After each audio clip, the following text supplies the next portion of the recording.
ఇప్పుడు మన లీడ్సార్క్‌లో ఐడీ ఎలా క్రియేట్ చేయడమో ఈ వీడియోలో చెప్తాననమాట. సో, జాగ్రత్తగా వినండి. సో, ముందుగా మన లీడ్సార్క్ అనేది క్రోమ్‌కి వెళ్లి వెబ్‌సైట్ అనేది ఓపెన్ చేయాలి. సో, ఓపెన్ చేసిన తర్వాత నెక్స్ట్ నేను ఒక వీడియో మీకు ఇక్కడ చూపిస్తాను. సో, ఆ వీడియోలో ఏ విధంగా అయితే చెప్తానో ఆ విధానంగా మీరు ఐడీ అనేది క్రియేట్ చేసుకోవచ్చనమాట. చాలా సింపుల్‌గా ఉంటుంది. సో, వీడియో లాస్ట్ వరకు చూస్తే మీకు క్లారిటీగా అర్థమవుతుంది. ఓకేనా. ఇన్‌కేస్ మీకేమైనా డౌట్ ఉన్నా సరే నాకు కాల్ లేదా మెసేజ్ చేస్తే పూర్తి డౌట్‌లు కూడా నేను క్లారిటీగా ఇచ్చేస్తాననమాట. సో, వీడియో చూడండి. నేను ఐడీ ఎలా క్రియేట్ చేస్తున్నానో స్టెప్ బై స్టెప్ చూడండి. ఓకేనా.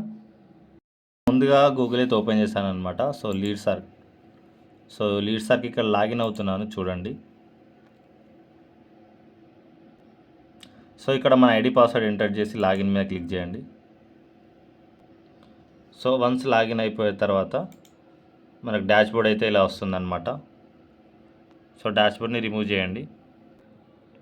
సో, డాష్‌బోర్డ్‌ని ఇక్కడ రిమూవ్ చేసిన తర్వాత సో, నెక్స్ట్ ఏం చేయాలంటే ఇక్కడ అఫిలియేట్ ఎర్నింగ్స్ అని ఉంది కదా.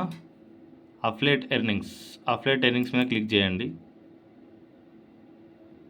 సో, క్లిక్ చేసిన తర్వాత ఇలా మన ప్రొఫైల్ అయితే ఓపెన్ అయిపోతుందన్నమాట. సో, ఇక్కడ పైకి స్క్రోల్ చేస్తే ఇక్కడ రిఫర్ లింక్ అని ఉందా, దీని మీద క్లిక్ చేయండి. సో, దాని మీద క్లిక్ చేస్తే సో, ఎవరైతే కొత్తగా ఐడీ తీసుకోవాలనుకుంటున్నారో సో, వాళ్ళ డీటెయిల్స్ అవన్నీ కూడా అడుగుతుందన్నమాట. సో, ఇక్కడ చూసుకోవచ్చు. సో, జాయిన్ నవ్ అని ఉందా, సెలెక్ట్ ప్యాకేజ్ దగ్గర సో, వాళ్ళు ఏ ప్యాకేజ్ తీసుకుని లీడ్సార్క్ లైటా, స్టాండర్డా, ప్రోనా. సో, నేను ఒక స్టాండర్డ్ ప్యాకేజ్ సేల్ చేస్తున్నా ఇప్పుడు చూడండి. సో, స్టాండర్డ్ మీద క్లిక్ చేసా. సో, వాళ్ళ నేమ్ ఇక్కడ స్పాన్సర్ నేమ్ అంటే మీ నేమ్ ఉందా లేదా ఒకసారి చెక్ చేసుకోండి. స్పాన్సర్ ఐడి అన్న దగ్గర మీ ఐడి ఉందా లేదా ఒకసారి చెక్ చేసుకోండి. సో, తర్వాత స్పాన్సర్ నేము, స్పాన్సర్ ఐడి రెండు అలానే ఉంచాలన్నమాట. ఎలాంటి చేంజెస్ అయితే చేయొద్దు. సో, ఇక్కడ ఎలాంటి చేంజ్ చేయొద్దన్నమాట. సో, ఇప్పుడు ఇక్కడ నేమ్ దగ్గర సో, ఎవరైతే మనం ప్యాకేజీ తీసుకుంటున్నారో మన దగ్గర సో, వాళ్ళ నేమ్ ఎంటర్ చేయాలి. సో, నేను ఎంటర్ చేస్తాను. సో, తర్వాత వాళ్ళ అడ్రస్, సో, వాళ్ళ స్టేట్ ఏది, వాళ్ళ వాట్సాప్ నంబరు, వాళ్ళ ఈమెయిల్ ఐడి, వాళ్ళ సిటీ. సో, ఇక్కడ లాగిన్ పాస్వర్డ్, కన్ఫర్మ్ పాస్వర్డ్ దగ్గర చాలామంది కూడా ఇబ్బంది పడుతున్నారు. ఏంటి బ్రదర్ పాస్వర్డ్ అని. సో, ఇక్కడ మనం కొత్త క్రియేట్ చేయాల్సి ఉంటుంది. సో, దానికి ఎవరైతే మన దగ్గర ప్యాకేజ్ తీసుకుంటున్నారో సో, వాళ్ళ పేరు 1, 2 పెడితే సరిపోతుంది అనమాట. ఇక్కడ లాగిన్ పాస్వర్డ్ దగ్గర అదే పెట్టాలి, కన్ఫర్మ్ పాస్వర్డ్ దగ్గర కూడా అదే పెట్టాలన్నమాట. సో, పెట్టిన తర్వాత సో, నేను ఇవన్నీ ఫిల్ చేస్తాను. సో, నెక్స్ట్ స్టెప్ నేను చెప్తాను. ఇవన్నీ ఫిల్ చేస్తున్నా. సో, ఇక్కడ అన్ని డీటెయిల్స్ అయితే ఫిల్ చేశానన్నమాట. సో, ఇక్కడ అగ్రీ మీద క్లిక్ చేసేయండి. సో, నెక్స్ట్ సబ్మిట్ మీద క్లిక్ చేయండి. సో, మళ్ళీ ఒకసారి మన డీటెయిల్స్ అడుగుతుంది. సో, అవన్నీ కరెక్ట్ ఉన్నాయా లేదా అని ఒకసారి చూసుకోవచ్చు. ఇక్కడిగో అమౌంట్ ఎంత చూపిస్తుంది, name, email ID, mobile number correct ఉందా లేదా. సో, అన్నీ కరెక్ట్ ఉన్నట్టయితే ఇక్కడ పే నౌ మీద క్లిక్ చేసుకోండి. సో, పే నౌ మీద క్లిక్ చేసిన తర్వాత మనకు పేమెంట్ పేజ్ అయితే ఓపెన్ అవుతుందన్నమాట ఇలా. సో, మీరు దేనితో చేస్తారు పేమెంటు, యూపీఐ పేమెంటా, కార్డ్ పేమెంటా. సో, ప్రజెంట్ అయితే నేను ఇక్కడ కార్డ్ పేమెంట్ సెలెక్ట్ చేసుకుంటున్నాను అనమాట. So, card number, month, year, CVV, card holder, ఎవరైతే కార్డ్ నేమ్ ఉందో సో వాళ్ళ పేరు అనమాట ఎంటర్ చేయండి. సో, నేను ఎంటర్ చేస్తున్నాను చూడండి ఒకసారి. సో, కార్డ్ డీటెయిల్స్ అయితే మొత్తం ఫిల్ చేయాలి ఇలా. సో, ఫిల్ చేసిన తర్వాత అగ్రీ మీద క్లిక్ చేయండి. సో, తర్వాత ప్రొసీడ్ మీద క్లిక్ చేయండి.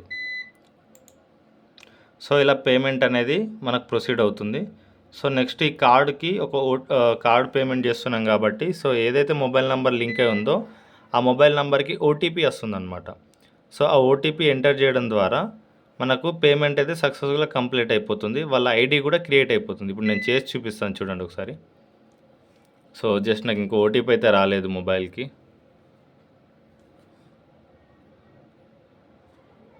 సో, చూసుకోవచ్చు ఇక్కడ ఓటీపీ వచ్చింది ఎస్బీఐ నుంచి. ఓటీపీ అనమాట ఇది. సో, మేక్ పేమెంట్ మీద క్లిక్ చేయండి ఓటీపీ వచ్చిన తర్వాత.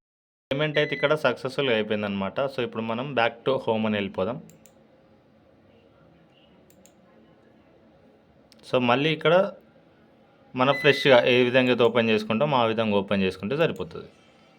సో, ఐడి క్రియేట్ అయిందో లేదో ఇక్కడ చూపిస్తాను చూడండి.